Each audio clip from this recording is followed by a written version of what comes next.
Hello friends, welcome to our channel. ఈరోజైతే మనం ఆవాలు అండ్ జీలకర్ర అప్డేట్ని అయితే చూద్దాం. చూడండి ఫ్రెండ్స్, ఆవాలు ఇవి వేసి నేనైతే 10 డేస్, మోర్ దెన్ 10 డేస్ అయింది. ఒక 10 to 12 డేస్ అనుకుంటాను. ఎగ్జాక్ట్గా డేట్ అయితే నేను కొంచెం మర్చిపోయాను, చూసుకోవాలి. బట్ ఇదైతే చూడండి ఎంత బాగా పెరిగిందో. 3 డేస్కే మొత్తం గింజలన్నీ స్ప్రౌట్ అయినాయి. అండ్ ఇప్పుడు 12th డే మ్యాక్సిమం. సో ఈ విధంగా అయితే పెరిగినాయి. ఆకులు ఫస్ట్ ఇలాగా డబల్ షేడ్ వచ్చినాయి, 2 ఆకుల కింద ఇలాగా. ఇప్పుడు అవి చేంజ్ అవుతూ ఉన్నాయి మొత్తం అంతా. నేను దీన్ని పాట్లో కూడా వేయలేదు, జస్ట్ కవర్లో పెట్టి వేసాను. ఎలా ఎదుగుతుందో ఏంటో అనుకున్నాను. బట్ ఇదైతే రోజు రోజుకి సూపర్గా అయితే ఎదుగుతుంది. వెయిట్ చేద్దాం ఆవాలు అయితే వస్తాయో లేదనేది.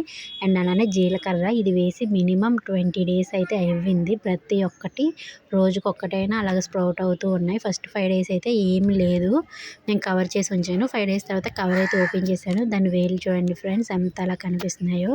సో ఇదైతే మనం వేరే దాంట్లోకి మార్చుకోవాలి. నేనైతే అన్నీ ఒక ఓపెన్ అయ్యాక అప్పుడు ఒకేసారి వేరే దాంట్లోకి మారుద్దామని చెప్పి వెయిట్ చేస్తున్నాను.